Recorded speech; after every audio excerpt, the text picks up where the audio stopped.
Today we are going to have a practice on some structures, and those structures are either have, has plus noun, or is, am, are plus noun. Have, has plus infinitive, is, am, are plus infinitive. Have, has plus verb in third form, is, am, are plus verb in third form. Okay, and much more. So let's start. May I speak Hindi sentences? Will you speak English sentences? May I speak English sentences and you will speak Hindi sentences? What I have asked the question, should I speak Hindi sentences or English sentences? Anything? You are comfortable with both? Okay, that's great. First, I'm going to speak English sentences. You speak Hindi sentences. When I'll ask next topic, next structure, then I'll speak Hindi sentences and you will translate into English sentences. Right? All right. I am beaten. मुझे पीटा जाता है. Right answer. I am beaten. This structure belongs to passive voice where you say subject is am are plus verb in third form and this means कोई काम किया जाता है. But you are not going to understand who is that subject. So you will say किया जाता है. Means I am beaten. मुझे पीटा जाता है. Hey, I am helped. मेरी हेल्प की जाती है. That's great. I am helped. मेरी मदद की जाती है. Who is doer? Who is doer? कौन है काम करने वाला? You will never know. आपको ये चीज मालूम नहीं चलेगा. Okay. You are insulted. तुम्हारी बेइज्जती की जाती है. She has spoken. आपकी बेइज्जती की जाती है या तुम्हारी बेइज्जती की जाती है? She is absolutely right. You are insulted means आपकी बेइज्जती की जाती है. This room is cleaned every day.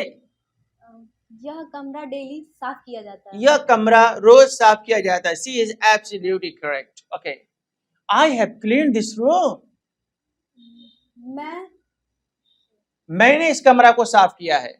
When you speak subject have a has plus verb in third form means you will say someone has done something. जब आप किसी का नाम लेकर या मैं तुम हम बोलकर have बोलते हैं फिर verb का थर्ड फॉर्म आप ये कह रहे होते कि मैंने इस काम को किया है, आपने इस काम को किया है, वे लोग इस काम को किए. I have cleaned this room. मैंने इस कमरा को साफ किया है. ओके. लेकिन अगर वही थर्ड फॉर्म और वही हैव के बीच में अगर बिन बोल दिया जाए तो इसका मतलब ये काम किया गया है, कौन किया है ये चीज मालूम नहीं चलेगा. इसका स्ट्रक्चर है subject have been plus verb in third form. For example this room has been cleaned. यह कमरा साफ किया गया है. This room has been cleaned means यह कमरा साफ किया गया है. Who has done it? You will not know about that. आपको ये चीज मालूम नहीं चलेगा किस काम को करने वाला कौन है. Well, the children are beaten today. बच्चे पीटे गए हैं. बच्चे आज पीटे गए हैं. The children are beaten here. बच्चे यहाँ पीटे गए हैं. Sorry, are beaten is am are के साथ थर्ड फॉर्म बोला मतलब ऐसा होता है. आदत बच्चों को यहाँ बच्चों को पीटा जाता है. यहाँ बच्चों को पीटा जाता है. The children have been beaten today. बच्चों को पीटा गया है. बच्चों को आज पीटा गया है. जब आप have been के साथ थर्ड फॉर्म बोल देंगे ना इसका मतलब ऐसा किया गया है. कौन किया ये चीज मालूम नहीं. बच्चों को पीटा गया है. The children have been beaten today. I have bought a chair. मैंने एक कुर्सी खरीदी है. Of course, I have bought. Have plus verb in third form यानी किसी ने कुछ किया है. I have bought a chair. मैंने एक कुर्सी खरीदी है. A chair has been bought. एक कुर्सी खरीदी गई है. Absolutely fantastic. जब आप वही थर्ड फॉर्म और वही have के बीच में been लगा दें इसका मतलब ये हो जाता है कि ये काम किया गया है. कौन किया है? You will never know. पता ही नहीं चलेगा. एक कुर्सी खरीदी गई है.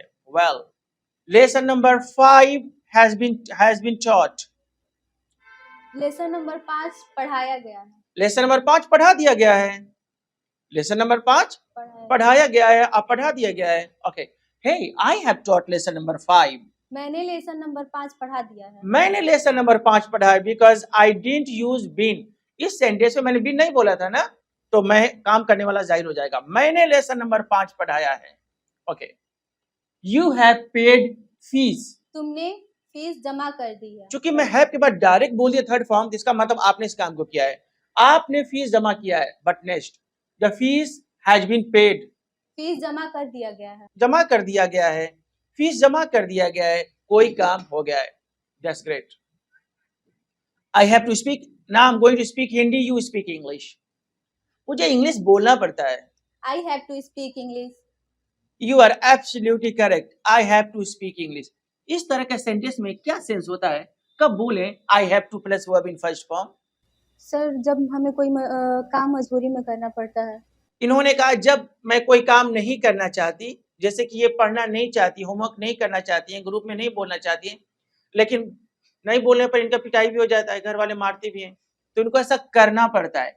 हम कोई काम नहीं करना चाहते फिर भी हमको करना पड़ता है, तो हम कहते हैं आई हैव टू, उसके बाद बोलते वो काम।